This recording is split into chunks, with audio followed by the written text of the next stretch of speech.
हमने आपको अपने चैनल न्यूज हाट पर इंडोनेशिया के रोमांचक बाली ग्लास ब्रिज, मनमोहक केचक डांस, खूबसूरत तमन तीर्था गंगा और दुनिया भर में प्रसिद्ध गेट ऑफ हेवन की झलक दिखाई है। इन पर्यटन स्थलों और सांस्कृतिक धरोहरों के अलावा इंडोनेशिया की एक और खासियत है जो वहां के लोगों के दैनिक जीवन को बेहद आसान बनाती है। यह है वहां की शानदार गैसोलीन वितरण व्यवस्था। सड़कों पर सफर करते हुए आपको हर कुछ किलोमीटर की दूरी पर छोटे बड़े गैसोलीन स्टेशन दिखाई दे जाएंगे। यही वजह है कि इंडोनेशिया में लोगों को ईंधन के लिए लंबा इंतजार या दूर तक भटकना नहीं पड़ता। तो चलिए बात करते हैं पर्यटन की चमक दमक से आगे बढ़ते हुए उस व्यवस्था की जो इस देश की रफ्तार को लगातार बनाए रखती है। नमस्कार, आप देख रहे हैं न्यूज हाट। मैं हूं आपके साथ इसमें सराफ। इंडोनेशिया की सड़कों पर यात्रा करते समय एक दिलचस्प चीज बार बार देखने को मिलती है। छोटे छोटे गैसोलीन स्टेशन, जिन्हें आमतौर पर पर्टामिनी कहा जाता है। ये बड़े पेट्रोल पंपों की तरह ही दिखते हैं, लेकिन आकार में छोटे होते हैं और गांवों, कस्बों और मुख्य सड़कों के किनारे आसानी से मिल जाते हैं।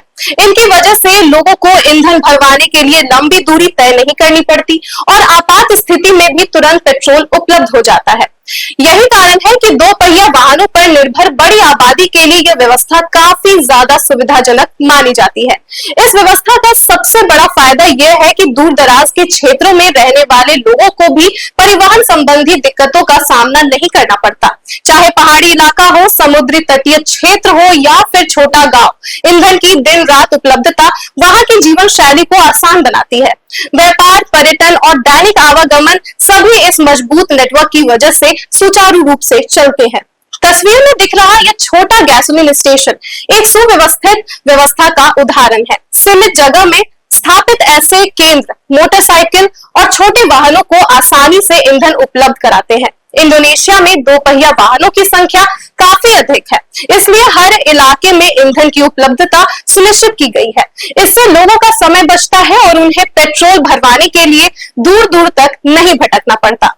बता दें कि आधुनिक पर्टामिनी मशीनों में डिजिटल डिस्प्ले भी होता है, जिससे ग्राहकों को सही मात्रा दिखाई देती है। छोटे गैसोलीन स्टेशन स्थानीय लोगों के लिए रोजगार और आय का साधन भी बनते हैं। हालांकि इस सुविधा की एक कीमत भी है। इन छोटे केंद्रों पर पेट्रोल अक्सर बड़े पेट्रोल पंपों की तुलना में थोड़ा महंगा मिलता है, क्योंकि संचालक ईंधन खरीद कर खुदरा स्तर पर बेचते हैं और अपने संचालन खर्च भी जोड़ते हैं। स्थानीय लोगों के लिए यह अतिरिक्त कीमत समय और सुविधा के बदले स्वीकार्य होती है, खासकर उन क्षेत्रों में जहां आधिकारिक पेट्रोल पंप काफी दूर होते हैं। क्षमता की बात करें तो तस्वीर में दिखने वाले अधिकांश आधुनिक पर्टामिनी डिस्पेंसर लगभग 200 से 210 लीटर ईंधन रखने की क्षमता वाले टैंक के साथ आते हैं, जबकि कुछ बड़े मॉडल 420 लीटर तक भी ईंधन संग्रहित कर सकते हैं। ईंधन को सुरक्षित टैंक में रखा जाता है और नियमित रूप से मशीन, नोजल, पाइप और माप प्रणाली की जांच की जाती है, ताकि ग्राहकों को सही मात्रा में पेट्रोल मिल सके। इंडोनेशिया का यह मॉडल दिखाता है कि यदि बुनियादी सुविधाओं को लोगों की जरूरतों के अनुसार विकसित किया जाए तो आम नागरिकों का जीवन कितना सरल हो सकता है। हर कुछ किलोमीटर पर ईंधन उपलब्ध होने से यात्रा सुविधाजनक बनती है, आर्थिक गतिविधियों को गति मिलती है और लोगों का भरोसा व्यवस्था पर मजबूत होता है।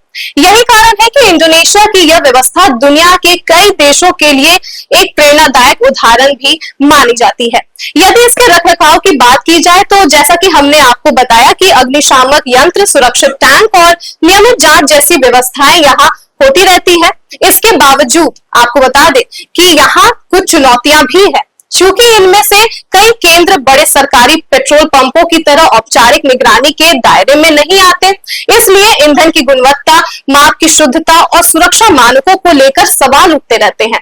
तेज गर्मी, ईंधन भंडारण, आग से सुरक्षा और नियमित रखरखाव जैसी जिम्मेदारियां संचालकों के लिए महत्वपूर्ण होती है। फिर भी दूर दराज के इलाकों में जहां लोगों को ईंधन की सबसे अधिक जरूरत होती है, वहां ये छोटे गैसोलीन स्टेशन परिवहन और स्थानीय अर्थव्यवस्था की जीवन रेखा बने हुए हैं। भारत की यदि बात की जाए तो कई ग्रामीण इलाकों में पेट्रोल पंपों के बीच लंबी दूरी होती है, जबकि इंडोनेशिया में छोटी दूरी पर भी ईंधन उपलब्ध है।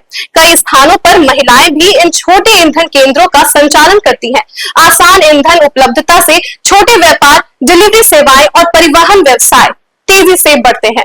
इंडोनेशिया की यह व्यवस्था दिखाती है कि किसी देश की असली ताकत सिर्फ उसके पर्यटन स्थलों में नहीं बल्कि उन सुविधाओं में भी होती है जो आम लोगों के जीवन को आसान बनाती है। जिस तरह यहाँ हर कुछ किलोमीटर पर गैसोलीन उपलब्ध है, उससे लोगों का समय बचता है, यात्रा सुगम होती है और दूर दराज के इलाकों तक भी विकास की रफ्तार पहुंचती है। छोटी छोटी चुनौतियों के बावजूद यह मॉडल साबित करता है कि बेहतर योजना और मजबूत बुनियादी ढांचा किसी भी देश की प्रगति की रीढ़ बन सकता है। शायद यही वजह है कि इंडोनेशिया सिर्फ अपनी प्राकृतिक सुंदरता से नहीं बल्कि अपनी व्यवहारिक और जनहितकारी व्यवस्थाओं से भी दुनिया का ध्यान आकर्षित करती है। खैर, आपकी क्या राय है? आप अपनी राय हमें कमेंट सेक्शन में जरूर से बता सकते हैं। फिलहाल के लिए दीजिएगा इजाजत।